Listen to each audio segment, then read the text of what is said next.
మనం మార్చి మార్చి ఉత్తరపత్రముగా ధ్యానించుకుందాం.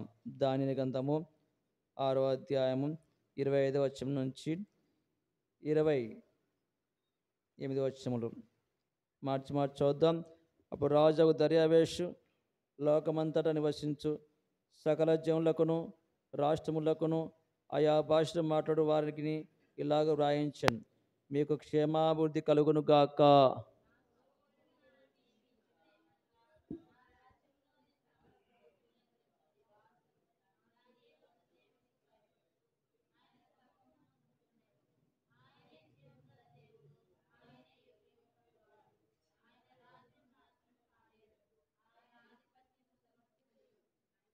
ఆయన విడిపించువాడును రక్షించువాడనే ఉండి పరమందును భూమి మీదను సూచ్యక్రియలను ఆశ్చర్యకారము చేయవాడు. ఆయనే సింహముల నోటి నుండి ఈ దానియలు రక్షించను అని వ్రాయించను. చదవండి. ఈ దానియలు దర్యావేషు ప్రభుత్వ కాలమందుండు పారసీకుడకు కోరేషు ప్రభుత్వ కాలముల యందు వర్ధిల్లను. దేవుని సహాయ నిమిత్తం కొరకే ప్రార్థన చేద్దాం. ప్రేమగల తండ్రి, పరిశుద్ధుడైన ప్రభువా, కృపగల మా దేవా, నమ్మకమునకు ఆస్పదం కలగజేస్తున్న దేవా, స్తోత్రం తెలియజేస్తున్నాం. ఇదేనా తండ్రి నీ యొక్క సన్నిధిలో ఉండి పాటలు పాడడానికి పాట ద్వారా ప్రభువు స్తుతించే భాగ్యం మాకు అందరికీ కనిపించేందుకే స్తోత్రం. ప్రభువా, పరిశుద్ధమైన వాక్య ధ్యానిస్తున్న నిలబడిన దావస్తుని బలపరచండి. నరపుత్రుడా, చక్కగా నిలబడము నీకు తోడే ఉంటా సేవించావు తండ్రి. నీ దావస్తుని బలపరచండి, నీ దావస్తుని ప్రక్కగా ఉండండి. అన్నిటికంటే ముఖ్యంగా దావస్తు వచ్చింది మరుపరచండి. మేమందరం ప్రభావ చక్కగా ఆరాధించడం కొరకై చక్కగా ప్రభువా హృదయంతో ప్రభువు స్తుతించడానికి నీ లేఖన భాగం చేత మాతో మాట్లాడటం సాయం చేయండి. నీ దాసుని చిత్తాన్ని బయలుపాటు చేయని కొడుతున్నాం ప్రభువా. నువ్వు గొప్ప దేవుడవు. నీ దాసుని యొక్క నాలుకను పెదవును తాకండి. నిష్ప్రయోజమైన వారిని ప్రభువా దయతో కనికరం చూపించండి. ప్రతి వారిని ప్రేమ కుమరించేవాడుగా ఉన్నావు. మా సంఘటన కుదిరించిన వాడుగా ఉన్నావు. నువ్వేళ నీ వంటి మహాదేవుడు ఒకడు లేడు ప్రభువా. పైన ఆకాశం అందును భూమి అందును ఏ నామ రక్షణ లేదు. నీ పరిశుద్ధ నామం బట్టి నీ యొక్క సన్నిధిలో ఉండి ఆరాధించడానికి వాళ్ళందరూ సిద్ధపరుస్తున్నందుకే స్తోత్రం. నీ వాక్యం చేత మాతో మాట్లాడటం సహాయం చేయమని ఈ సమయం నీది ప్రభువా.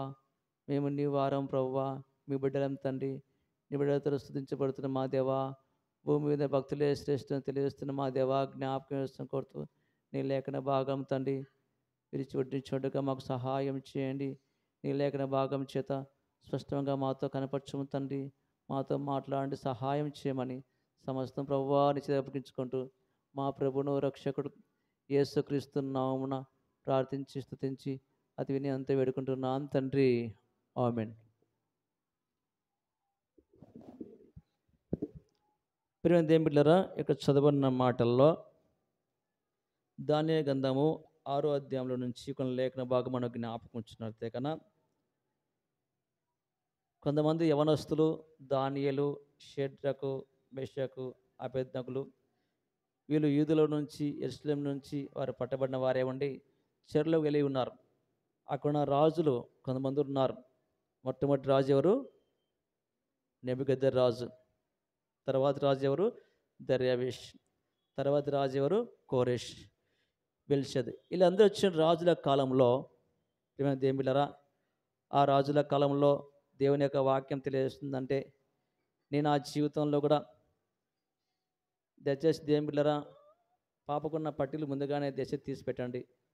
ఏమనుకోవద్దండి, నాతో 10 రూపాయలు చెప్పించుకోవద్దు, నాకు అర్థం చేసుకున్నాండి. ఇంటికాని తీసిపెట్టు మరి మంచిది. దేవుని యొక్క వాక్యం ఏం చెప్పబడుతుందంటే కనుక దర్యావేష్ కాలంలో ఇక రాజు కళ భాగం వచ్చినప్పుడు దేవుడు అనేక రకాలుగా అతన్ని కళ దర్శనం ద్వారా చెప్పడం ద్వారా దేవుని యొక్క ఔన్నత గురించి మనం చూసి ఉన్నాం. ఇక గమనించినట్టే కన్నా చూడండి, దర్యావేష్ కాలంలో దేవుడు ఏం చేశాడంటే కన్నా అక్కడ కొంతమంది దానిల మీద రకరకాలుగా నిందలేసినప్పుడు దేవుడు వారిని విడిపించిన తర్వాత దానియొచ్చు అంటే సింహం బోన్లో నుంచి విడిపించిన తర్వాత దేవుని మయపరుస్తున్నాడు. ఎలాగూ మయపరుస్తున్నాడంటే ఇక్కడ చూడండి, ఒక రాజు, ఒక అన్యుడు దర్యావేషు రాజు దేవుని మయపరుస్తున్నాడు. ఆయన ఏ విధంగా మయపరిచి ఉన్నాడు, ఎలాగూ మయపరుచున్నాడు అనేక మాట ద్వారా కొన్ని మాట ద్వారా దేవుని మయపడుద్దాం. చూడండి దేవుని బిడ్డలారా, 25వ వచనం గమనించినట్టే కన్నా అప్పుడు రాజుకు దర్యావేషు లోకమంత నివసించు సకల జనులకును రాష్ట్రములకును ఆయా భాషలు మాట్లాడు వారికి ఇలాగ వ్రాయించును, మీకు క్షేమాభివృద్ధి కలుగుగాక. ఇక చూడండి, నా సముఖమునందు నియమించిన ఏమనగా నా రాజ్యంలోని సకల ప్రభుత్వముల యందు నివాసులు దానియేలు యొక్క దేవునికి భయపడుచు ఆయన సముఖముందు వణుకుచుండును. ఆయనే జీవము గల దేవుడు. ఏమని చెప్తున్నా చెప్పండి? ఆ దేవుడు ఎలాంటి వాడంట? జీవము గల దేవుడు, యుగములుగా ఉండే దేవుడుగా ఉన్నాడు. ఆయన ఆశ్చర్యంగా జరిగించేవాడుగా ఉన్నాడు, రక్షించేవాడుగా ఉన్నాడు, విడిపించేవాడుగా ఉన్నాడని ఆ దేవుని యొక్క గొప్పతనాన్ని ఒక అన్యరాజు అంటే దర్యావేషు రాజు ఏమని చెప్తున్నా అంటే కన్నా దేవుని మయపరుస్తున్నాడు. దేవుని బిడ్డలారా, జీవము గల దేవుడు, జీవమిచ్చిన దేవుడు, ఆ జీవము గల దేవుడు చూడండి, ప్రభుని మయపరచుట కొరకై ప్రభు చూడండి ఈ యొక్క ఉదయకాల సమయంలో ఆ జీవము గల దేవుడు చూడండి ఎలా విడిపించా అంటే, ఎవరు వినిపించారు చెప్పండి? ఎవరు విడిపించాడండి? దానియేలు యొక్క భక్తుల్ని దేవుడు చూడండి విడిపించాడుగా చూస్తున్నాం. నేను ఆ జీవితం ఆ జీవముగా దేవుడు ఏ విధంగా మయపరిచా అంటే, ఆ జీవముగా దేవుడు గొప్పవాడు అని ఎలాంటి వాడంటే కన్నా చెప్తున్న మాట అంటే, ఆయన జీవము గల దేవుడు, జీవించున్న దేవుడు, విడిపించిన దేవుడుగా ఉన్నాడు, రక్షణ కలగజేసిన వాడుగా ఉన్నాడు, మేలు చేసిన వాడుగా ఉన్నాడు, సహాయం చేసిన వాడుగా ఉన్నాడు, రక్షించిన వాడుగా ఉన్నాడు, విడుదల చేసిన వాడుగా ఉన్నాడు. ఆయన తప్ప వేరొక దేవుడు లేడని ఒక అన్యరాజు చూడండి దేవుని మయపరుస్తున్నాడు. నేను ఆ జీవితంలో చూడండి దేవుడు చూపిన మేలును బట్టి, దేవుడు చూపిన కృపను బట్టి, దేవుడు చేసిన కార్యాలను బట్టి, ఆయన చేసిన సూచక్రియలను బట్టి మనం కూడా మన జీవితంలో అనేక విధాలుగా మన దేవుని మయపరచవలసిన వారంగా ఉన్నాం. బైబిల్లో కొంతమంది చూడండి తమ విశ్వాసం ద్వారా దేవుని మయపరచు. ఇక దర్యావేషు రాజు ఏమంటున్నాడు చెప్పండి? ఆయన ఎలాంటి వాడు చెప్పండి? జీవము గల దేవుడు. ఆ జీవము గల దేవుడు నిన్ను విడిపించాడా, నిన్ను కాపాడా, నిన్ను రక్షించాడా, నిన్ను భద్రపరచాడని ఆ దేవుని యొక్క గొప్పతనం పరచు దేవుని మయపరుస్తున్నాడు. అదే దానియేలు గ్రంథంలో మరొక రాజు ఉన్నాడు, షడ్రకు మేషకు అబేద్నెగో వారు అగ్నిగుండంలో వేసిన తర్వాత దేవుడు వారిని కాపాడిన తర్వాత దేవుడు ఏమిటంటే, నీ దేవుడు ఎలాంటి చెప్పండి? పూజింపదగిన దేవుడు అని చెప్పాడు. ఆ వాక్యం చదువుకుందాం. అదేం బిడ్డరా, అదే వాక్యం చూడండి. దానియేలు గ్రంథం తీయండి, 3వ అధ్యాయము 28వ వచనం చదువుదాము.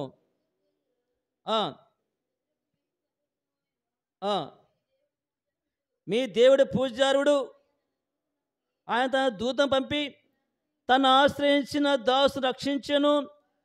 వారు తమ దేవునికి గాక మరి ఏ దేవునికి నమస్కరింపయు ఏ దేవుని సేవింపకయు ఉందుమని తమ దేహములను అప్పగించి రాజు యొక్క ఆజ్ఞను వ్యర్థపరిచిరి. ఎవరండి వారు చెప్పండి? షడ్రకు మేషకు అబేద్నెగోలు. వారు ఏం చేస్తారండి? ఎక్కడేస్తారండి? అగ్నిగుండంలో పడవేయగా 4వ వ్యక్తిగా ఎవరు వచ్చారు? పరలోకం నుంచి ఆకాశం తిరగబడి ఎవరు చెప్పండి? ఆకాశం తిరగబడి 4వ రూపముగా ఉన్న దేవతల ముఖంగా ఒక వ్యక్తి వచ్చాడు. ఆ గుండంలో పడవేసిన తర్వాత ఆ ముగ్గురితో పాటు 4వ వ్యక్తిగా చుట్టూ తిరిగి ఉండవచ్చు అండి. ఆ చుట్టూ తిరిగి ఉండటం వలన ఏమవుతుందో గమనించండి దేవుని బిడ్డలారా. చూడండి, వారికి ఎలాంటి కూడా హాని కలగకుండా వారి తల వెంట్రుకలు ఒకటైనా కూడా కాలిపోలేదు. చూడండి, మంటలు వేస్తే కన్నా వెంట్రుకలు ఉంటాయా చెప్పండి? శరీరమే ఎముకలే ఉండవు, కానీ వెంట్రుకలు కూడా దేవుడు కాపాడాడు. ఎంత గొప్ప దేవుడు దేవుని బిడ్డలారా. ఆ సమయంలో చూడండి నెబుకద్నెజరు ఏమంటున్నా అంటే, అయ్యా మీ దేవుడు చాలా గొప్పవాడు. చూడండి, షడ్రకు వీరి దేవుడు పూజారువుడు అంటే చెప్పండి? పూజింపదగిన దేవుడు, ఆరాధించగలిగిన దేవుడు ఆయనే, సృష్టికర్త దేవుడు. ఆయన తన దూతను పంపి దేవుడు తను ఆశ్రయించిన దాసులను రక్షించిన దేవుడు. ఈ రాజు కూడా దేవుని మయపరిచాడు. మొట్టమొదటిగా దర్యావేషు రాజు ఏమన్నాడు చెప్పండి? ఈయన ఎలా దేవుడు? జీవము గల దేవుడు, జీవం ఇచ్చిన దేవుడుగా ఉన్నాడు, మయపరిచాడు. నెబుకద్నెజరు ఏమంటున్నాడంటే కన్నా పూజార్వుడు, పూజింపదగిన వాడు. మనం చదువుకున్న మత్తయి సువార్త 2వ అధ్యాయంలో జ్ఞానులు వచ్చారు, కొన్ని తీసుకొచ్చారు. ఏం తీసుకొచ్చారు చెప్పండి? బంగారమును, సాంబ్రాన్ని, బోలమును. ఆ శిశువు దగ్గరకు వచ్చి ఎవరు సాగిలపడ్డారు? మరియమ్మకు సాగిలపడలేదు. మరియమ్మకు ప్రైజ్ లార్డ్ ఉందా అని చెప్పారు. ఆ శిశువుకు సాగిలపడిరి. ఆ శిశువు అనగా ప్రభువైన యేసుక్రీస్తు వారికి సాగిలపడినట్టుగా విలువైన బంగారమును, విలువైన సాంబ్రాన్ని, విలువైన బోలమును దేవుని ఆ శిశువుకు సాగిలపడి ఆయన పూజింపదగిన వాడిని గుర్తెరిగారు. దేవుని బిడ్డలారా, నీవు నేను కూడా గుర్తెరిగిన జీవితం కలిగి ఉండాలా, ఎరిగిన వారంగా ఉండాలా. మేలు పొందిన తర్వాత నేను ఎలాగో మౌనంగా ఉండగలుగుతాను చెప్పండి? ఆయన జీవము గల దేవుడు, ఆయన పూజ్యారుడు. మరి యొక్క అనురాజు ఉన్నాడు, కోరెషు రాజు. ఈ విధంగా దేవుని మహిమపరుస్తున్నాడు. దేవుని బిడ్డలారా, చూడండి, ఎజ్రా గ్రంథం చదువుదాం అన్నమాట. ఎజ్రా గ్రంథము 1వ అధ్యాయము 2వ వచనంలో ఆ మహాదేవుడు ఆకాశమందలి దేవుడిని దేవుని మహిమపరుస్తున్నాడు. పారసీక దేశపు రాజైనా అని ఎలాంటి వాడు చెప్పండి? ఆకాశమందలి దేవుడైన యెహోవా. చాలండి. ఆయన ఏ దేవుడు అంటే ఆకాశమందలి దేవుడైన యెహోవా దేవుడవు. నువ్వు గొప్ప దేవుడవు. కోరెషు హృదయాన్ని దేవుడు ప్రేరేపించాడు. నా మందిరం కట్టించమని తన ప్రజలను పంపించిన తర్వాత చూడండి, దేవునికి ఏం చేశాడంటే, దేవుడు చేశాడంటే ఆకాశమందలి దేవుని మహిమపరుస్తున్నారు. ఈ ముగ్గురు యొక్క రాజు యొక్క జీవితంలో వారు ఎవరికి రాజు చెప్పండి? అక్కడున్న ప్రజలకు రాజుగా ఉన్నాడు. మనకి ఎవరు రాజులకు రాజు, ప్రభులకు ప్రభుగా ఉన్నా ఆయన మనం ఏ విధంగా ఆరాధించాలంటే ప్రభువును మహిమపరచవలసిన వరంగా ఉన్నాం. అందుకే పద్మాసు దీపం ఉన్న పరివాసిగా ఉన్న యోహాను యొక్క భక్తుడు ఏమంటున్నా అంటే, ఆయన జీవించువాడుగా ఉన్నాడంట. నేను మృతునేతి కానీ జీవించువాడుగా ఉన్నవాడుగా నేనుగా ఉన్నాను. నేను సజీవము గల దేవుడిని మాట చెప్తున్నాడు. చూడండి, ప్రకటన గ్రంథము 1వ అధ్యాయము 17వ వచనం చదువుదాము. చదవండి పిల్లరా.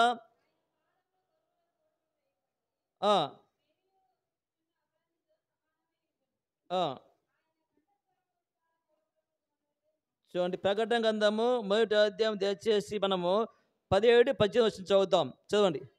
నేను ఆయన చూడగానే చచ్చిన వాని వలె ఆయన పాదం పడి తిని, ఆయన తన కుడి చేతిని నా మీద ఉంచి నాతో ఇట్లను భయపడకము. ఆయన ఎలాంటి వాడు చెప్పండి? మొదటి వాడు అంటే చెప్పండి? సృష్టి ఆరంభం కలగమునుపు ఆది ఏందో దేవుడు భూమి ఆకాశం కలగమునిపే సృష్టి ఆరంభంలోనే దేవుని యొక్క ప్రేమ చేత దేవుని ఏర్పాటు చేసుకున్నాడు. ఆ ప్రధాన శిల్పి యొక్క చేతిలో ప్రభు చెప్తున్న మాట, నేను మొదటి వాడుగా ఉన్నాను. తర్వాత చెప్పండి, కడపటి వాడును, జీవించువాడును, మృతనేతిని కానీ ఇదిగో యుగ యుగములు సజీవుడనే ఉన్నాను. మరియు మరణం యొక్క తాళపు, లోకము యొక్క తాళపు చెవులు నా స్వాధీనంలో ఉన్నాయి. ఆయనకు అన్ని స్వాధీనంలో ఉన్నాయి. సమస్తము ఆయన లేకుండా ఏమీ కలగలేదు. ఆకాశము, భూమి, అందులోని కృత్యములు, మానవుడు, గాలి, నీరు, పంచభూతములన్నీ కూడా ఎవరి ద్వారా కలిగాయి? ఆయన ద్వారా కలిగాయి. ఆయన జీవించువాడుగా ఉన్నాడు. ఆయన మొదటివాడుగా ఉన్నాడు, కడపటివాడుగా ఉన్నాడు. నేను మృతునేతిని కానీ ఇప్పుడు చూడండి, జీవించువాడుగా యుగ యుగములకు నేను సజీవుడైన దేవుడు. 3 యుగాలు ఉన్నాయి బైబిల్లో. మొట్టమొదటిగా యుగం చెప్పండి, పితరుల యుగం. రెండో యుగం ఏమని చెప్పండి? క్రైస్తవ యుగం. రెండోది ఏమండి? మోషే యుగం. మూడోది యుగం చెప్పండి, ఇదంతా క్రైస్తవ యుగం అని చెప్తారు. పితరుల యుగము, మోషే యుగము, మూడోది చెప్పండి క్రైస్తవ యుగం అని చెప్పవచ్చు. ఇవే అంత్య దినాలు, తర్వాత యుగం లేదు. అంటే నేను మృతనేతిని కానీ సజీవుడిగా ఉన్నవాడుగా ఉన్నాను. పాతాళం యొక్క ద్వారములను కూడా పాతాళం యొక్క స్వాధీనంలో ఉంచాడు దేవుడు. ఆయన లేకుండా ఏమీ కలగలేదు దేవుని బిడ్డలారా. అంటే దేవుడు ఏం చెప్తున్నా అంటే ఆయన యొక్క గొప్పతనాన్ని బట్టి చెప్తున్నాడు. ఆయన చీముగల దేవుడుగా ఉన్నాడు, పూజారుడుగా ఉన్నాడు, ఆకాశమందంలో ఆయన మహోన్నతంగా దేవుడుగా ఉన్నాడు. అంత మాత్రమే కాకుండా నేను సజీవుడైన దేవుడిగా ఉన్నానని చెప్పాడు. కనుక మన జీవితంలో దేవుడు ఒకటే ఒకటి కోరుకుంటున్నాడంట. భయభక్తులు కలిగి మనం ఆయన సేవించే వారంగా ఉండాలని కోరుకుంటున్నాడు. ఆ వాక్యం చదువుకుందామా? చూడండి, కీర్తన గ్రంథము 2వ అధ్యాయము 11వ వచనం చదువుదాం దేవుని బిడ్డలారా. భయభక్తులు కలిగి భయభక్తిగా యెహోవాను సేవించుడి, గడగడ వణుకుచు సంతోషించుడి. దేవుని బిడ్డలారా, దేవుని యొక్క వాక్యము ఏమని చెప్తుందంటే, ఆ దేవాదేవుడు చెప్తున్న మాట, కనుక భయభక్తులు కలిగి యెహోవాను సేవించాల. ఈ లోకంలో ఉన్న గొప్ప భాగ్యం ఏంటంటే భయభక్తులు. భయము, భక్తి, ఆయన సన్నిధిలో మనం వణకే వారంగా ఉండాలంట. దేవుని మందిరానికి వచ్చినప్పుడు సెల్ ఫోన్ స్విచ్ ఆఫ్ చేసుకోవాలా. దేవునికి మంది ఎటువంటి డిస్టర్బ్ లేకుండా చూసుకోవాలా. దేవుని యొక్క మందిరం వచ్చి మన యొక్క ఏకాగ్రత అంతా ఎక్కడ చెప్పండి, దేవుని యొక్క పరిశుద్ధమైన మందిరము. ప్రభువా, నీ మందిరం మేము వచ్చిన వారంగా ఉన్నాం, భయభక్తి కలిగి సేవించడానికి మాకు అవకాశం ఇస్తున్నావు. అందుకే భక్తుడు ఏమంటున్నా అంటే, భయభక్తులు కలిగి యెహోవాను సేవించుడి, గడగడ వణుకుచు. ఏం చేయాలంట? సంతోషం చేత, ఆనందము చేత, ఇచ్చిన రక్షణ బట్టి, ఇచ్చిన కాపుదలను బట్టి, ఇచ్చిన మేలును బట్టి, ఇచ్చిన దీవెని బట్టి, ఇచ్చిన క్షేమం బట్టి ఆ దేవునికి ఏం చేయాలంటే దేవుని మనం మయపరచవలసిన వారంగా ఉన్నాం. అక్కడ ఉన్న భక్తులు శిష్యులు ఏమంటున్నారంటే కన్నా, అందరూ శిష్యులు విడిచిపోయిన తర్వాత యేసు వారు మీరు కూడా నన్ను విడిచిపెడతారు అన్నప్పుడు పేతురు ఒక మాట అంటున్నాడు, ప్రభువా మేము ఎక్కడికి వెళ్ళాలా, మేము ఏ స్థలంలో ఉండాలా, నీవే మా నిత్య జీవం గల దేవుడు అని చెప్పాడు. ఆ వాక్యం చదువుకుందామా దేవుని బిడ్డలారా? చూడండి, యోహాను సువార్త 6వ అధ్యాయము 68, 69 వచ్చి చదువుదాం. అక్కడ శిష్యులు ఏమంటున్నారంటే, నీవే మా నిత్య జీవం గల దేవుడు అనే మాట చెప్తున్న మాట. సియోను, ప్రభువా నీవే. చూడండి ఏమని చెప్తున్నా అంటే ఇక్కడ, సీమోను పేతురు, ప్రభువా ఎవని యొద్దకు వెళుదాము, నీవే నిత్య జీవపు మాటలు గలవాడవు, నీవే దేవుని పరిశుద్ధుడవని మేము విశ్వసించున్నామని ఆయనతో చెప్పిరి. అని ఎలాంటి వాడు చెప్పండి? నిత్య జీవం గల దేవుడు. శిష్యులంతా వెనుకడు వెళ్ళిపోయారంట. ఆయన ఎద్దకు రావాలంటే భయపడిపోతున్నారు. ఆ సమయంలో చూడండి, ఇక ప్రభు చెప్తున్న మాట ఏమిటంటే కన్నా, సీమోను ఏమంటున్నా అంటే, మేము ఎక్కడికి వెళ్ళాలా, నీవే నిత్య జీవపు మాట గలవాడవు, నీవే దేవుని పరిశుద్ధుడవు. ఎంత గొప్ప మాట! ఆ దేవుని యొక్క పరిశుద్ధతకు వచ్చిన వారంగా ఉన్నప్పుడు ఆ నిత్య జీవ మాటలు ఎలాంటివి చెప్పండి? పవిత్రమైన మాట చేత నిన్ను నన్ను పవిత్రపరిచిన వాడుగా ఉన్నాడు. కొంతమంది రాజు దేవుని మయపరిచాడు. దరవేశ రాజు ఏమన్నా చెప్పండి? జీవము గల దేవుడని దేవుని మయపరిచాడు. ఆయన చేసిన మేలును బట్టి విడిపించిన వాడు ఆయనే, రక్షించిన వాడు నేనే, మహత్కారం చేసిన వాడు ఆయనే, సూచిక చేసిన వాడు ఆయనే, లోకమందు నువ్వు తప్ప వేరొక దేవుడు లేడని దేవుని మయపరిచాడు. అదేవిధంగా నెబుకద్నెజరు కూడా ఏమంటున్నా అంటే కన్నా, మీ దేవుడు ఎలాంటివి చెప్పండి? పూజారుడు తన యొక్క బిడ్డలను రక్షించిన వాడుగా ఉన్నాడు, తన దూతం పంపి కాపాడినట్టుగా చూస్తున్నాం. అదేవిధంగా కోరెస్ రాజు ఏమని మయపరిచాడు చెప్పండి? ఆకాశములలో ఉన్న మహోన్నత దేవుడని దేవుని మయపరిచాడు. ఇక శిష్యులు ఏమంటున్నారంటే కన్నా, అయ్యా మీ ఎక్కడికి వెళ్ళాలా, నీవి మాతే పరిశుద్ధమైన దేవుడుగా ఉన్నావు కదా, పరిశుద్ధ మాట చేత మా జీవితాన్ని బాగు చేసిన వాడుగా ఉన్నావు, మమ్మల్ని పవిత్రపరిచిన వాడుగా ఉన్నావు, మా జీవితాన్ని ప్రభావం మార్చిన వాడుగా ఉన్నావు. ఒకప్పుడు మేము ఎలాంటి వారని చెప్పండి? జాలులుగా ఉన్నాం, విద్య లేని పామరులుగా ఉన్నాం, ఎందుకు ప్రయోజనం లేని వారంగా ఉన్నాం, నిష్ప్రయోజనమైన వారంగా ఉన్నాం. మాకు గొప్ప అధికారం ఇచ్చావు. శిష్యులకు ఇచ్చిన అధికారం ఏమి చెప్పండి? దయ్యములను వెళ్ళగొట్టే అధికారం ఇచ్చాడు. అంత గొప్ప దేవుని ఎందుకు వచ్చిన తర్వాత వారు ఏమంటున్నారంటే, అయ్యా నీవే మా నిత్య జీవం గల మాట కలిగిన వాడుగా ఉన్నావు, నిత్య జీవం మాట గలవాడుగా ఉన్నావు, నీవే దేవుని పరిశుద్ధుడివని దేవుని మయపరిచాడు. కనుక నీవి నేను కూడా ఆ నిత్య జీవం గల దేవునికి వచ్చిన వారంగా ఉన్నాం, ఆ పరిశుద్ధమైన దేవునికి వచ్చిన వారంగా ఉన్నాము, ఆ పూజారుడైన దేవునికి వచ్చిన వారంగా ఉన్నాము, మన క్షేమం దయచేసిన దేవునికి వచ్చిన వారంగా ఉన్నప్పుడు మనం ఎలా ఉండదు చెప్పండి? భయభక్తులుగైన వారంగా ఉండి, తర్వాత ఆయన మనము సేవించే వారంగా ఉన్నప్పుడు గడగడ వణుకుచు ఏం చేయాలి చెప్పండి? సంతోషించే వారంగా ఉన్నాం. అంత గొప్ప భాగ్యం దేవుడు మనకిచ్చాడు. ఈ నూతన సంవత్సరంలో మనకంటే గొప్పవారు, మనకంటే జ్ఞానులు చూడండి, మనకంటే ఎంతగానో బలవంతుగా ఉన్నవారు, కానీ వారిని ఎంతమాత్రం విడిచిపెట్టకుండా మనం ప్రేమించిన వాడుగా ఉన్నాడు. ఎంత గొప్ప దేవుడు! ఆ గొప్ప దేవుని మనం మయపరచవలసిన వారంగా ఉన్నాం. మరొక వాక్యం చదువుకుందామా? చూడండి, కీర్తన గ్రంథము 99వ కీర్తన 3వ వచనంలో ఇక్కడ యెహోవా పరిశుద్ధుడు అనే మాట భక్తుడు తెలియజేస్తున్నాడు. చదువుదామా? ఆ కీర్తన గ్రంథము 99వ కీర్తన 3వ వచనం చదవనక, భయంకరమైన నీ గొప్ప నామమును వారు స్తుతించెదరు, యెహోవా పరిశుద్ధుడు. ఇప్పుడు చెప్పిన మాటలు చూడండి, ఆయన పరిశుద్ధమైన దేవుడిగా ఉన్నాడని తను తానే కనపరుచుకున్నాడు. ఆ పరిశుద్ధమైన దేవునికి వచ్చినప్పుడు నీవు నేను కూడా దేవుడు మనం మయపరచవలసిన వారంగా ఉన్నాము. ఆయన ఎలా అంటున్నాడు చెప్పండి? నిజమైన దేవుడు అంటే ఆయన ఏందండి? ఆయన అబద్ధమైన దేవుడు కాదండి. నిజంగా మాట్లాడే దేవుడు, కాపాడే దేవుడు, భద్రపరిచే దేవుడు. అందుకే ఇర్మియా గ్రంథకర్త ఏమంటా అంటే కదా, నిజమైన దేవుడుగా చెప్పాడు. ఆ వాక్యం చూద్దామా? ఇర్మియా గ్రంథము 10వ అధ్యాయము 10వ వచనంలో కూడా ఆ దేవుడు ఎలాంటి వాడంటే నిజమైన దేవుడు అంట. ఆ వాక్యం చూద్దాం. యెహోవాయే నిజమైన దేవుడు, ఆయనే జీవము గల దేవుడు, సదాకాలము ఆయనే రాజు, ఆయన ఉగ్రతకు భూమి కంపించును. చూడండి, ఇక్కడ యెహోవాయే ఎలాంటి వాడు చెప్పండి? నిజమైన దేవుడు. ఆయన నిజమైన దేవుడే. ఎక్కడికి వచ్చాడు? ఆకారం ధరించుకున్న వాడుగా ఉన్నాడు. ఏ ఆకారం చెప్పండి? రక్త మాంసములు ధరించిన వాడుగా ఉండి ఆ నిజమైన దేవుడే వాక్యముగా వచ్చాడు. శరీరధారిగా వచ్చి నీ కొరకు నా కొరకు రక్త మాంసం ధరించుకున్నవాడుగా ఉండి, పాపశేరక ధరించుకున్నవాడుగా ఉండి ఈ లోకంలో చూడండి విడిపించిన వచ్చిన దేవుడు.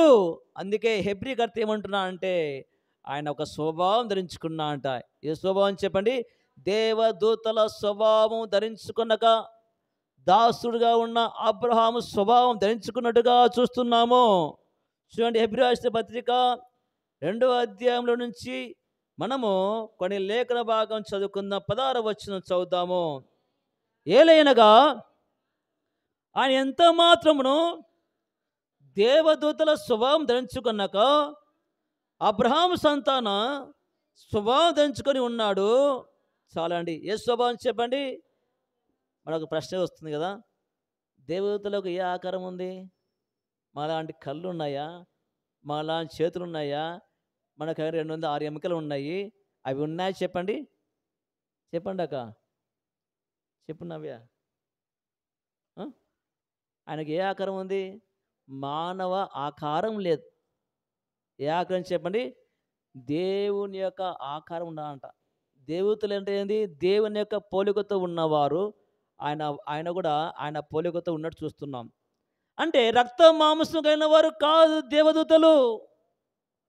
వారు ఎలాంటి వారు అంటే కానీ చూడండి, దేవుని యొక్క మహిమ స్వరూపంతో దేవుని యొక్క మహిమతో ఉన్నట్టుగా చూస్తున్నాం. ఆ మహిమ దేవతల యొక్క మహిమ పొందుకోకుండా దాసు స్వరూపం అంట. అబ్రహాము స్వభావము. అబ్రహాము స్వభావం అంటే మానవ ఆకారంలోకి ఆయన వచ్చాడు. ఆయన ఆకారాన్ని నీ కొరకు నా కొరకు మార్చుకున్నాడు. ఆ దేవుడే నిజమైన దేవుడే, పరిశుద్ధమైన దేవుడే, పూజావ దేవుడే, క్షేమించిన దేవుడే, గొప్ప కాలం చేసిన దేవుడే ఎలా వచ్చాడు చెప్పండి? నీకు నా కొరకు ఆకారం మార్చుకున్నాడు. పిల్లలు అల్లరి చేయొద్దు నాన్న. ఆకారం మార్చుకొని చూడండి, దేవత స్వభావం ధరించుకున్నాక అబ్రహాము స్వభావం ధరించుకున్నాడు. ఎందుకు ధరించుకున్నా అంటే కావున ప్రజల పాపములకు పరిహారము చేయుట కొరకే. ఎంత గొప్ప దేవుడు చూడండి! పాపములను పరిహారము చేయుట కొరకే ఆ దేవాదేవుడే ఆకారం మార్చుకొని ఈ భూమి దిగొచ్చి తన శరీరానికి తానే శిక్షించుకున్నాడు.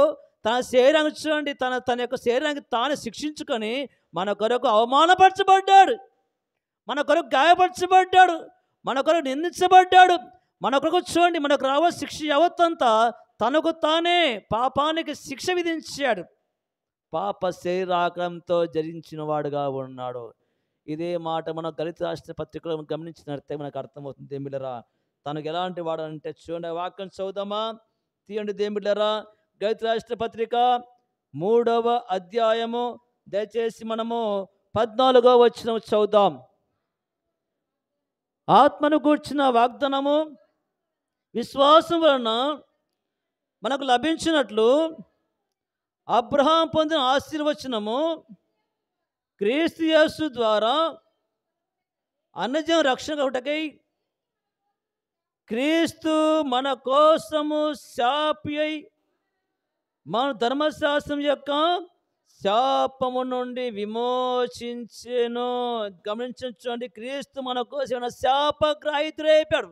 పుట్టినోట్లో శాపి మాట ఏమని చెప్పండి, శాపగ్రాహి. ఈ లోకంలో ఎవరు కూడా శాపాన్ని భరిస్తారా? అందరూ నాకు మేలే కావాలని కోరుకుంటాం. నాకు మేలుకరమైన వాగ్దానం కావాలా, నాకు మేలుకరమైన కుటుంబం ఉండాలా, నా ఇంట్లో మేలు ఉండాలా, ఆరోగ్యంగా ఉండాలా, సంతోషంగా కూడా. కానీ ప్రభు ఒకటి కోరుకున్నాడంట. ఏం కోరుకున్నాడు చెప్పండి? శాపం కోరుకున్నాడు. ఎవరి కొరకు కోరుకున్నాడు? నీ కొరకు, నా కొరకు, సర్వమానవాళ్ళు పాపంలో ఉన్నప్పటికీ ఆ పాపమును పరిహరించు కొరకే నిజమైన దేవుడే, పరిశుద్ధుడైన దేవుడే, పూజా దేవుడు తన యొక్క ఆకారం మార్చుకొని సజీవుడిగా ఈ భూమి మీదకి వచ్చి నీ వలె నా వలె శోధించబడిన వాడుగా ఉండి, మన వలె ఆకలి దప్పిక నిద్ర కలిగిన వాడుగా ఉండి, అన్ని భరించిన వాడుగా ఉండి, పాపం లేకుండా జీవించిన వాడుగా ఉండి, ఆ దేవుడు ఎందుకు ఆయన మన కోసం శాపగ్రహి అయిపోయాడంటే మనల్ని చూడండి పరిశుద్ధులుగా చేయడానికి వచ్చిన దేవుడు. ఈ నూతన సంవత్సరంలో ఆ పూజింపదగిన దేవుడు, జీవముగల దేవుడు, నిజమైన దేవుడు మన కొరకు శాపగ్రహి ఉన్నాడని తెలుసుకున్నట్టు ఎంత సంతోషించే వారంగా ఉంటున్నాం. ప్రియమైన దేవులరా, ప్రభు చెప్పిన మాటలో మరొక వాక్యం మనం గమనించుకుందాం. దేవులరా చూడండి దయచేసి. ఆ దేవుడు ఎలాంటి వాడంటే దహించు అగ్ని ఉన్నాడంట ఆ దేవుడు. చూద్దాం మాట. హెబ్రీ రాసిన పత్రిక 12వ అధ్యాయము 29వ వచనం కూడా మనం చదువుతాము. ఆ దేవుడు పూజింపదగిన వాడు, మళ్ళీ ఎలాంటి చెప్పండి, దహించు అగ్ని ఉన్నాడంట. అందువలన దైవ కృప కలిగి ఉందుము. ఆ కృప కలిగిన దేవునికి ప్రీతికర సేవ చేయదము. ఏలైనగా మా దేవుడు ఎలాంటి వాడు చెప్పండి, దహించు అగ్ని అయిన దేవునికి మనం గడగడ వణకాలంట. అగ్ని ఉంటే ఏం చేస్తుంది చెప్పండి? దగ్గర కూర్చుంటామా? ఎక్కువైనా కష్టమే, వేడి నీళ్ళు తక్కువైనా కష్టమే. వేడి ఎక్కువైనా శరం ఊడిపోతుందంట. దహించు అగ్ని ఆయన. ఆ దహించగల అగ్ని దగ్గర వచ్చి మనం గడగడ వణకాల. చూడండి, ప్రభువా నీ యొద్దకు వచ్చాం ప్రభువా, నువ్వు దహించి అగ్నిగా ఉన్నావు ప్రభువా. ఆ అగ్ని దగ్గర వచ్చినప్పుడు భయ భక్తులు కలిగి మనం జీవించాలి దేవులరా. అందుకే ఆయన యందు భయభక్తి కలిగిన వారంగా ఉండి గడగడ వణుకుచ్చు సంతోషిస్తూ ఆయన మనము సేవించాలని చెప్పాడు. ఇక చెప్పబడుతున్న మాట ఏమిటంటే, మనము నిశ్చలమైన రాజ్యం పొందుకున్నాం. ఏ రాజ్యం చెప్పండి? పరలోక రాజ్యం మనం పొందుకున్నాం. రక్షించబడిన వారు, మారు మనసు పొందిన వారు, పాపాలు ఒప్పుకున్న వారు, యేసుక్రీస్తు యొక్క స్వరూపంలోకి మార్చబడిన వారు, ప్రభువులో పాలు పొందిన వారంతా ఏం పొందుకున్నాం చెప్పండి? నిశ్చలమైన పరలోక రాజ్యం పొంది ఉన్నాము. ఆ రాజ్యంలో మనము ప్రవేశించిన వారంగా ఉన్నప్పుడు మనం ఎలా ఉండాలంటే దైవ కృప కలిగి ఉండాల. అంత మాత్రమే కాకుండా ఆ కృప కలిగి వినయ భయభక్తులతో దేవునికి ప్రీతికరమైన సేవ చేయడం, ప్రీతికరమైన జీవితం, ప్రీతికరమైన దేవునితో వచ్చిన వరంగా ఉన్నాం. కటాక్షించే దేవునితో వచ్చిన వరంగా ఉన్నాం. ఆయన మనం పరిపాలించే దేవుడుగా ఉన్నాడు, మనం మేపే దేవుడుగా ఉన్నాడు, మనకు జాలు చూపించే దేవుడుగా ఉన్నాడు. అంత మాత్రం కాకుండా పచ్చిక గల చోట్లను మనల్ని పరుండు చేసే గొప్ప దేవుడు. ఆ దేవునితో వచ్చినప్పుడు మనం ఎలా ఉండాలంటే, ప్రభువా నీ యొద్దకు వచ్చాం నైనా, నేను ఆరాధించకు వచ్చిన వారంగా ఉన్నాం ప్రభువా, నిన్ను మహిమపరచడానికి వచ్చిన వారంగా ఉన్నాం, నిన్ను సేవించడానికి వచ్చిన వారంగా ఉన్నాము. మా జీవితంలో తండ్రి ఈ నూతన సంవత్సరంలో 2020 సంవత్సరంలో ఇది మొదటి చెప్పండి అందరు చెప్పాలా? ఎన్నో ఆదివారం చెప్పండి? మొదటి ఆదివారం. ఈ సంవత్సరం అంతా ఒక తీర్మానం చేస్తున్నాం మనం. ఏ తీర్మానం? ప్రభువా ప్రతి ఒక్క ఆదివారం ఎక్కడ ఉండాలా? బేతేల్లో ఉండాలయ్యా.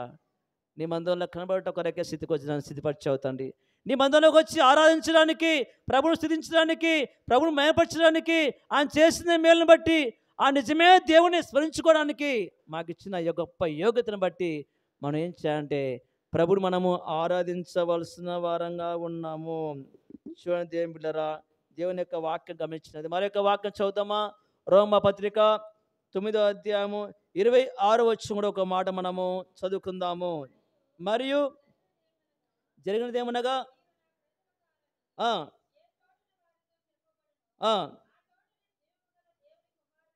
ఆ ఆ అని హోషేయలో చెప్తున్నాడు. హోషేయ ప్రవక్త ద్వారా ముందుగానే దేవుడు చెప్పి ఈ యొక్క ప్రవచనము హోషేయ గ్రంథము 1వ అధ్యాయము 10వ వచనం వ్రాయబడింది. అక్కడ ఏం వ్రాయబడింది అంటే, ఇక్కడ చెప్తున్న మాట, నా ప్రజలు కాని వారికి నా ప్రజలన్నయు, ప్రియులారు కాని దానికి ప్రియులని నేను పేరు పెట్టింది కదా. మరియు జరుగునిదేమనగా, మీరు నా ప్రజలు కారని ఏ చోటున వారితో చెప్పడినో ఆ చోటునే ఎలాంటి వారు చెప్పండి? జీవము గల దేవుని కుమారులము. మనం జీవించబడిన వారంగా ఉన్నాము. ఎవరి చేత జీవించబడము? మనంతకు మనమే జీవం పొందుకున్నామా? ప్రభువేనా యేసుక్రీస్తు ద్వారా జీవం పొందుకున్నాము. ఆ జీవము ఎవరిలో దాచబడి చెప్పండి? క్రీస్తులో దాచబడి ఉన్నది. మనం జీవము గల దేవుని కుమారులుగా ఉన్నప్పుడు ఆయన దేవుడు మనం భద్రపరిచిన వాడుగా ఉన్నాడు. అందుకే చూడండి, కొలస్సీయులకు రాసిన పత్రికలో 3వ అధ్యాయంలో మన జీవము క్రీస్తునందు ఉన్నట్టుగా ఇక చెప్పబడుతున్న మాట మనం ఒక మాట చదువుకుందాం. తీయండి, కొలస్సీయులకు రాసిన పత్రిక 3వ అధ్యాయంలో నుంచి దయచేసి మనము గమనించినట్టే కన్నా 4వ వచనం చదువుతాము. ఆ ఆ ఆ ఆ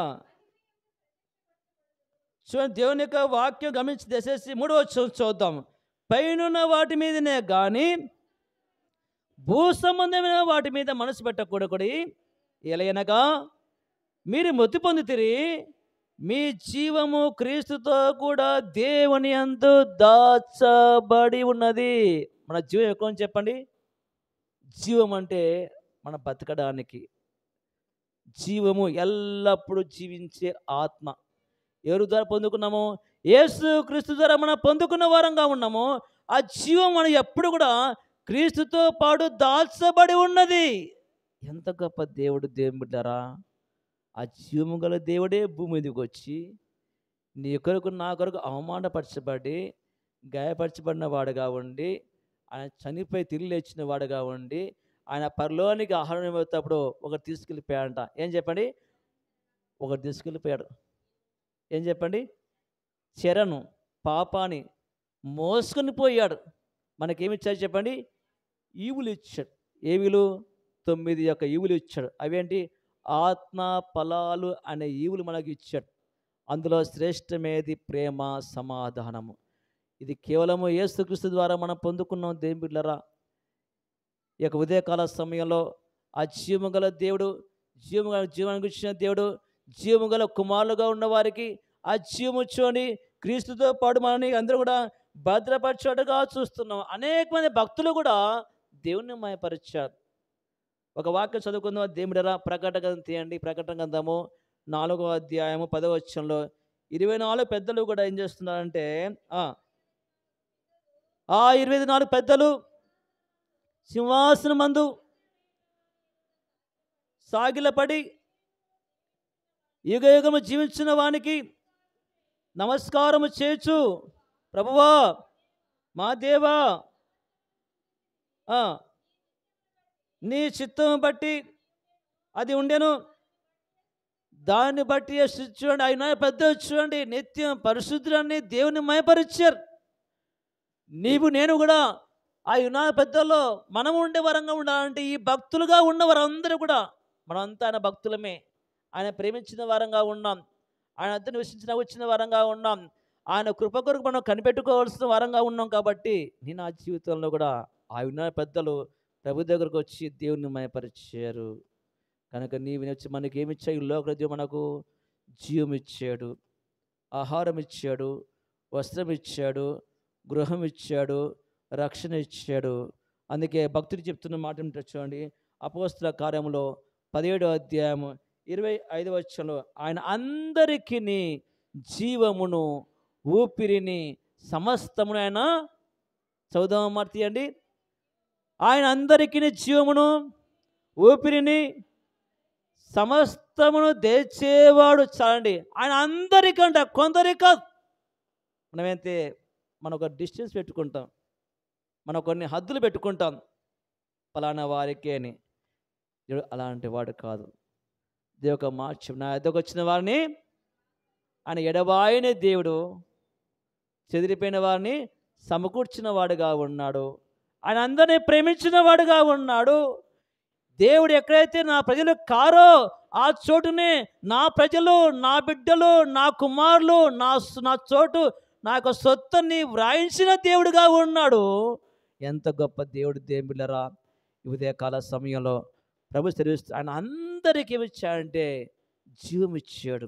ఆయన అందరికీ ఏమిచ్చాడంటే తన శ్వాస అంటే ప్రాణం. అందుకే ఆయన అందరి కొరకు ప్రాణం పెట్టిన దేవుడు, ఒకరి కొరకు కాదండి. ఇజ్రాయేల్ ప్రజల కొరకు మాత్రమే ఆ గొర్రె రక్తం చిందించబడింది, కానీ ఐగుప్తులకు కాదండి. కానీ నేటి కాలంలో నీ కొరకు, నా కొరకు, సర్వమానవాళి కొరకు ప్రతి ఒక్కరు రక్షించబడాలని, మారు మనసు పొందాలని, ప్రతి ఒక్క జీవింపజేయాలని ఆ దేవాదేవుడు ఏం చేశాడంటే కన్నా ప్రేమ దేవుడరా అందరి కొరకు జీవం ఇచ్చాడు, అందరి కొరకు ఊపిరిచ్చాడు. ఆయన అందరికీ జీవమును ఊపిరిని సమస్తమైన దయచేసాడు. అని ఏమి దాచుకునకుండా సమస్తము నీ కొరకు అర్పించిన వాడుగా ఉన్నాడు. కనుక ఉదయకాల సమయంలో దానియేలు యొక్క జీవితంలో చూడండి ఎంతకు మేలు చేసిన దేవుడు.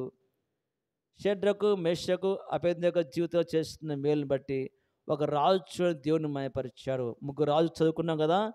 దర్వేష్ రాజు ఏమన్నారు చెప్పండి? ఈ దేవుడు జీవము గల దేవుడు. మరొక రాజు చెప్పాడు, నెబుకద్నెజరు రాజు, ఈ దేవుడు పూజారుడు. మరొక రాజు ఆకాశమందున్న దేవుడు అని చెప్పాడు. శిష్యుడు పేతురు చెప్పాడు, ఏం చెప్పాడు? నీవే నిత్యజీవం గల దేవుడవు, పరిశుద్ధులను మయపరిచారు. మనం కూడా చూడండి ఆ దేవుడు ఆ పరిశుద్ధ దేవుని దగ్గరికి వచ్చినప్పుడు మనం ఏ విధంగా ఆరాధించాలంటే భయభక్తులు కలిగిన జీవితం కలిగి ఉండి ఆయన సేవించాలని కోరుకున్నారు. జ్ఞానంలో వచ్చారు, ఆ శిశువు దగ్గరకు వచ్చి దేవుని మయపరిచారు. నేను ఆ జీవితంలో కూడా ప్రభు మయపరిచిన కొరకే ఆయన దగ్గరకు వచ్చిన వారంగా ఉన్నాం. ఒక వాక్యం చదువుకొని ముగించుకుందాం. దేవులా చూడండి, దానియేలు గ్రంథం తీయండి. దానియేలు గ్రంథము 6వ అధ్యాయం 27వ వచనం చదువుదాము. ఆయన ఎలాంటి వాడు? ఆయన విడిపించువాడును రక్షించువాడును ఏమన్నా పరమందును భూమి మీదను సూచక్రియలను ఆశ్చర్యకారం చేయవాడును ఆయనే. ఈ దాన్ని రక్షించడని చూడండి. దేవుని బిడ్డలారా, రాజు ఏమంటున్నా అంటే దర్వేష్ రాజు ఆయన ఎలాంటి వాడు చెప్పండి? విడిపించువాడు, రక్షించువాడు, తర్వాత సూచక్రియ చే దేవుడు, ఆశ్చర్యకర దేవుడు, రక్షించే దేవుడు. ఈ మాటలను కూడా ఒకసారి మనం నెమరేసుకుంటే కన్నా గడిచిన సంవత్సరంలో 2004 సంవత్సరంలో మనం చూడండి విడిపించిన దేవుడిగా ఉన్నాడు, రక్షించిన దేవుడిగా ఉన్నాడు, సూచక్రియ చేసిన దేవుడిగా ఉన్నాడు, అద్భుతకరం చేసిన దేవుడిగా ఉన్నాడు. అనేక విపత్తుల నుంచి, సింహంలో నుంచి, అపాధి యొక్క తంత్రంలో చూడండి ఎవరిని మింగుదనని గర్జ సింహం వలె ఆ యొక్క అపవాది నుంచి మనం తప్పించిన దేవుడిగా ఉన్నాడు. ఎంత గొప్ప దేవుడు దేవుని బిడ్డలారా! వస్తా మనం జ్ఞాపకం చేసుకుంటే కన్నా నా జీవితంలో కూడా ఆ దేవుడిని మనం మయపరచవలసిన వారంగా ఉన్నాం. 2 మాటలు చదువుకుందాం. తీయండి. యోబు గ్రంథంలో నుంచి 36వ అధ్యాయము 15వ వచనంలో శ్రమలో నుండి ఆయన తప్పించడుగా చూస్తున్నాము. యోబు గ్రంథము 36 అధ్యాయము 15 వచనం, దేవుని బిడ్డారా, శ్రమపడు వారికి కలిగిన శ్రమల వలన ఆయన విడిపించు. చాలండి. శ్రమపడు వారికి కలిగిన శ్రమల వలన, శ్రమలో ఆయన విడిపించాడు. యోబు లాంటి శ్రమలో విడిపించిన దేవుడు. యోబు లాంటి భక్తుని యొక్క జీవితంలో అనేక శ్రమలు వచ్చినప్పుడు ఆయనే పూటపడ్డాడు. ఆయనే కాపరిగా ఉండి, ఆయన భరించిన వాడుగా ఉండి, ఆ బాధలన్నీ కూడా ఆయన భరించిన వాడుగా ఉండి మొత్తము తీసివేశాడంట. ఎలా చెప్పండి? పసి పిల్లల దేహం వల్లే దేవుడు తయారు చేశాడు యోబు యొక్క శరీరాన్ని. యోబుకు శ్రమలు వచ్చాయి. ఎన్ని శ్రమలు చెప్పండి? 6 రకాల శ్రమలు వచ్చాయి. 10 మంది సంతానం కోల్పోయాడు. 7,000 గొర్రెలు, 3,000 ఒంటెలు, 3,000 ఆడగాడిదలు, 3,000 చూడండి, అన్నీ కలిగినప్పుడు చూడండి, ఎన్ని ఉన్నప్పటికీ మొత్తం సమస్తం కోల్పోయిన తర్వాత చివరికి తన యొక్క భార్య, పిల్లలు, పనివారు, స్నేహితులు దూషించినప్పటికీ ఎలాగున్నానంటే ఒక మాట చెప్పి, మీరందరూ నాకు బాధకే కర్తలు కానీ ఆదరణ కర్తలు కారని చెప్పారు. ఆ సమయంలో అయినప్పటికీ ప్రక్కన దున్నబట్టికి యెహోవా దేవుడు గొప్పవాడు, ఆయన శ్రమలో నన్ను విధేయులుగా చేసేవాడుగా ఉన్నాడు, నన్ను విడిపించిన వాడుగా ఉన్నాడు, నా బాధలు భరించిన వాడుగా ఉన్నాడు. ఆయన నాకు పూటకారచ్చు అండి. ఆయన నా కొరకు పూటపడ్డాడు, నాకు మధ్యవర్తి ఆయన అని దేవుని మహిమపరిచాడు. దేవునిరా, శ్రమల వలన విడిపించిన దేవుడుగా ఉన్నాడు. గడిచిన సంవత్సరంలో, గడిచిన బాధల్లో, గడిచిన విపత్తుల్లో, గడిచిన సంతోషంలో, గడిచిన దుఃఖంలో మనం విడిపించిన దేవుడు. అందుకే ఒక అన్న రాజు దేవుని మహిమపరుస్తున్నా అండి. ఏమంటున్నాడు చెప్పండి? ఆయన రక్షించువాడు ఆయనే, విడిపించువాడు ఆయనే, తర్వాత సూచక్రియ చేయవాడు ఆయనే, అద్భుతము చేయవాడు ఆయనే, నా దాసుని ఎవరు చెప్పండి? దానియేలుని సింహం బోలు నుండి ఎవరు చెప్పారు? ఒక అన్న రాజు, దేవుని ఎరగని వాడు తన భక్తుల ద్వారా దేవుని మహిమపరిచే విధంగా దేవుడు చేశాడు. అంటే నీ ద్వారా, నా ద్వారా ఎవరికి మహిమ కలగాల? దేవునికి మహిమగా. ఎలా కలుగుతుంది మహిమ? దేవుని యందు భయభక్తి కలిగి ఉండి సేవించినప్పుడు, గడగడ వణుకుతూ సంతోషించినప్పుడు, ఆయన సన్నిధిలో ఉండి మనము దివారాతు మొరపెట్టుట వలన దేవుని భయభక్తిగా ఉండి చూడండి, దేవుడు వాడిని ప్రేమించేవాడుగా ఉన్నాడు. ఎంత గొప్ప దేవుడు అంటే ఆ రీతిగా దేవుని మనం మహిమపరచవలసిన వారంగా ఉన్నాము. ప్రేమ దేవుడరా, చివరి మాట చదువుగా ముగించుకుందాం. చూడండి, కీర్తన గ్రంథంలో నుంచి 18వ అధ్యాయము 48వ వచనంలో ఒక మాట చదువుదాము. తీయండి, కీర్తన గ్రంథము 18వ అధ్యాయము 48వ వచనం. ఆయన నా శత్రు చేతుల నుండి నా విడిపించును, నా మీదికి లేచువారి కంటే ఎత్తుగా నేను హెచ్చించేదవు, బలాత్కారం చేయి మనుషుల చేతుల నుండి నన్ను విడిపించు. బలాత్కారులు మాట బైబిల్ ఒక చోట రాయబడింది. ఎక్కడ చెప్పండి? ఒక పేరు ఉంది, నెపీలీలు అంట. బలవంతు వాళ్ళు చూస్తే అంతా గొల్లాతులు అందరూ ఆ దేశంలో. కొన్ని ప్రాంతాల్లో కొంతమంది ఆర్మీలో కొంతమంది ఉంటారు, చూసు ఆర్మీ వాళ్ళు చూస్తారు. కొన్ని ప్రాంతంలో, కొంతమంది ప్రాంతంలో అందరూ ఆ ఇంట్లో పోలీసులే, కొంతమంది గ్రామంలో కొంతమంది అందరు టీచర్సే, కొంతమంది గ్రామంలో అందరూ సేవకులుగా ఉంటారు. కొంతమంది ఆ ప్రాంతం ఎలా ఉందంటే, నోహా కాలంలో నెపీలీలు ఉన్నారు, వారు బలాత్కారులుగా ఉన్నారు, దోచుకునేవారుగా ఉన్నారు. ఆ స్థితిలో ఉన్నప్పుడు ఎవరు తప్పించారు చెప్పండి? బలాత్కారుల చేతి నుంచి విడిపించిన వాడుగా ఉన్నాడు. నా శత్రువుల చేతులు మనకందరికీ బద్ధ శత్రువు ఎవరండి? అపవాది. సమాధానం లేకుండా చేస్తాడు. మనందరం వెళ్ళాలంటే ఎందుకు వెళ్తావు? పని చేసుకొని చెప్తా సాతాను. గమనించిన దేవుడరా, సాతాను ఎప్పుడు కూడా మనల్ని మీరు చేయని చెప్పాడంట. నువ్వు ప్రార్థన వెళ్ళవద్దు, వాక్యం చదువుకోవద్దు, కొన్ని నిద్రపోయి చెప్తాడు సాతాను. దేవుడు ఒక మాట చెప్తా, ప్రార్థన చేసుకో, వాక్యం చదువుకో, ఆరాధన చేయి, సిద్ధపడు, దేవుని మందిరానికి వెళ్ళి కృతజ్ఞతాస్తుతి చెల్లించమని ఆ దేవుని యొక్క ఆత్మని ప్రేరేపిస్తుంది. దేవుడరా, శత్రువు ఏం చేస్తున్నాడు? మనల్ని నెమ్మది లేకుండా చేస్తున్నాడు. శత్రువు శత్రువు ఏం చేస్తున్నాడంటే కన్నా దేవుని రాకుండా అడ్డు పెడుతూ ఉంటాడు. దేవుని మయపరచకుండా అడ్డు పెడుతూ ఉంటాడు. దేవుని స్థుతించకుండా అడ్డు పెడుతూ ఉంటాడు. వాటి నుంచి మనం బయటికి రావాలంటే ఏం చేయాలి చెప్పండి? దేవుని యొద్దకు వచ్చినప్పుడు ఆ శత్రువు యొక్క బంధకాల నుంచి, పాపం యొక్క బంధకాల నుంచి, సోమర్తనం అనే బంధకాల నుంచి చూడండి, నిద్రావస్థలు అనే బంధకాల నుంచి అన్నీ కూడా ఆయన మాత్రమే విడిపించగల దేవుడు. శత్రువుల యొక్క చేతుల నుండి, బలత్కారుల యొక్క చేతుల నుండి ఈ లోకంలో ఎవరైనా విడిపించగలుగుతారంటే ఒక్కరు మాత్రం విడిపించగలుగుతారు. ఎవరు చెప్పండి? మన ప్రభువైన యేసుక్రీస్తు వారు. ఒక వాక్యం చదువుగా ముగించుకుందాం. మన మూల వాక్యం చదువుదామా? తీయండి. దానియేలు గ్రంథంలో నుంచి 6వ అధ్యాయము. దానియేలు గ్రంథము 6వ అధ్యాయము 25 నుంచి మనము వాక్యం అందరం చదువుకొని దేవుని యొక్క నామాన్ని మయపరుచుకుందాం. దేవుని బిడ్డలారా చదవండి. దానియేలు గ్రంథం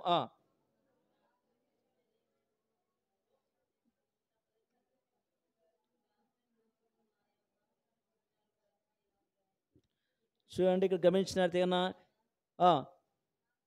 ఆయన జీవముగల దేవుడు, ఆయన యుగములకు ఉండువాడు, ఆయన రాజ్యము నాశనం కాలేదు, ఆయన ఆధిపత్యము తుదమట్ట కనబడును.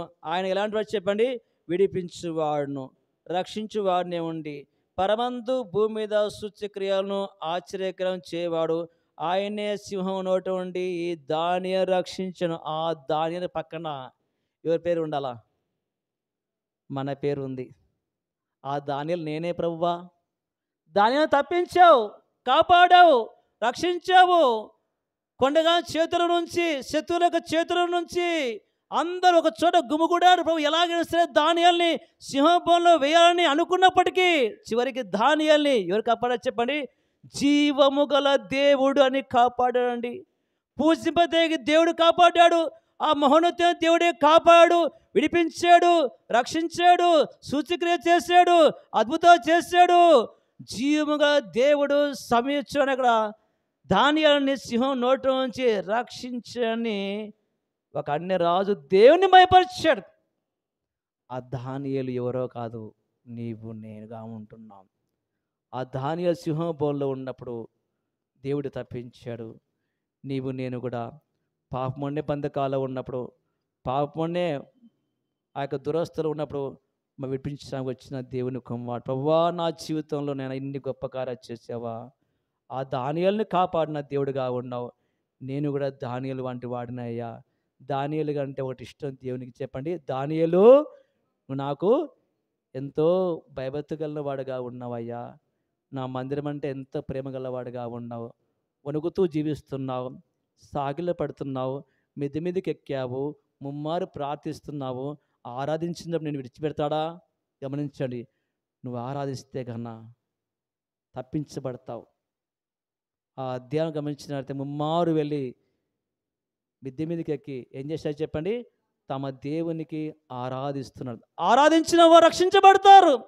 ఆరాధించాడు దానియేలు, ఆరాధించాడు, దేవుడు స్తుతించాడు, సింహబోను తప్పించబడ్డాడు. తల వంచిన వాళ్ళు కొంతమంది ఆరాధన చేయలేకపోతున్నారండి. ఆరాధన అంటే దేవునికి చదువు కాదండి, విన్న మాటలే, ఏదేదో కొత్త కొత్త మాటలు కాదు. చెప్పిన మాటలు 10 మాటలు ఆరాధన చేయి. ఎక్కువ మాటలు వస్తున్న 2 మాటలు ఆరాధన చేయి. నాకు ఆరాధన రాదు అనుకోవద్దు. ప్రభువా, నాకు నేర్పించయ్యా.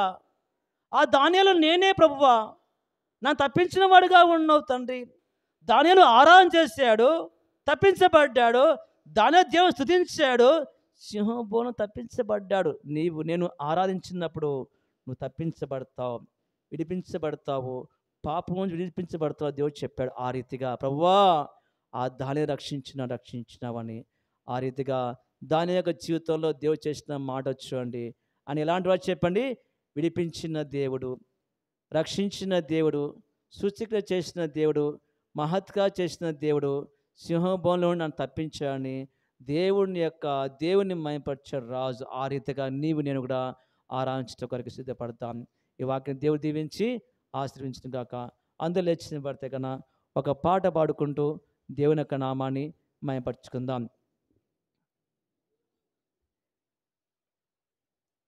పాట సంఖ్య రండి బస్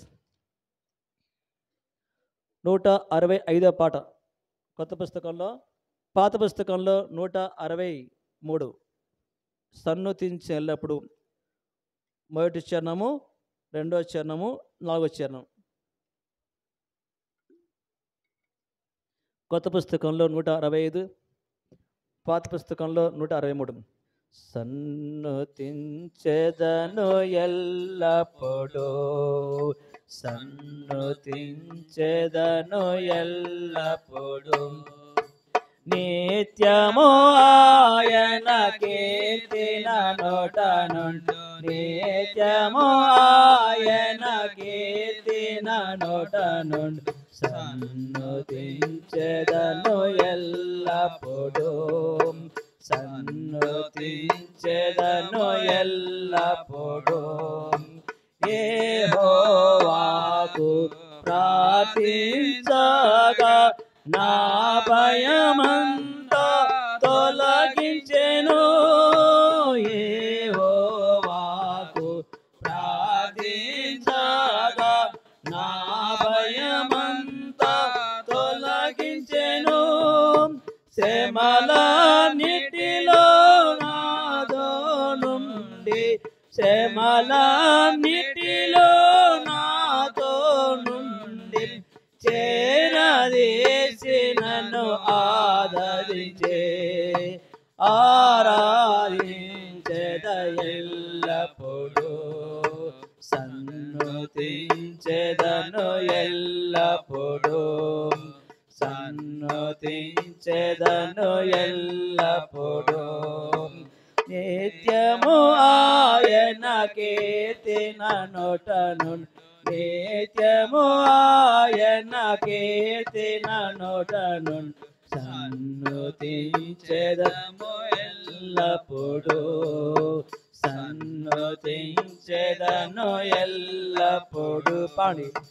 జీవితమంతా పాడుచుందును నీ మేలులకు ఓ ప్రభువా, జీవితమంతా పాడుచుందును నీ మేలులకు ఓ ప్రభువా, నా ఆయుష్కాలమంతయును,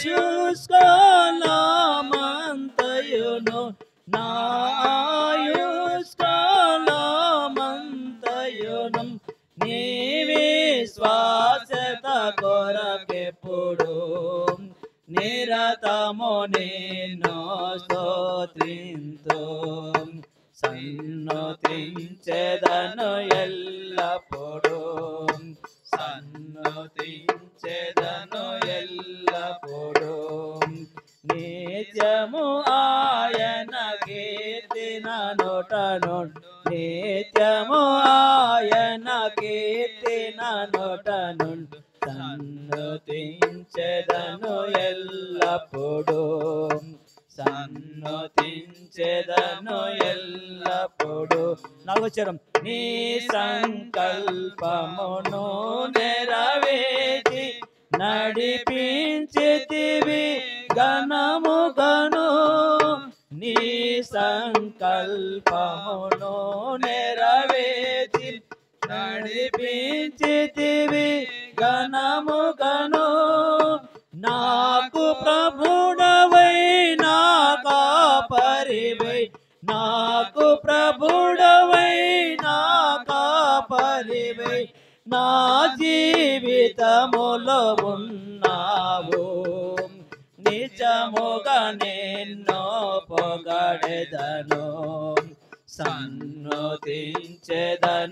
ఎల్లప్పుడూ, సన్నుతించెదను ఎల్లప్పుడూ, నిత్యము ఆయన కీర్తిన నోట నుండు, నిత్యము ఆయన కీర్తిన నోట నుండు. సన్నుతించెదను ఎల్లప్పుడూ, సన్నుతించెదను ఎల్లప్పుడూ. దయచేసి కూర్చోండి. దయచేసి దేవుని బిడ్డలారా, దయచేసి ఆరాధించేటప్పుడు దయచేసి మీరు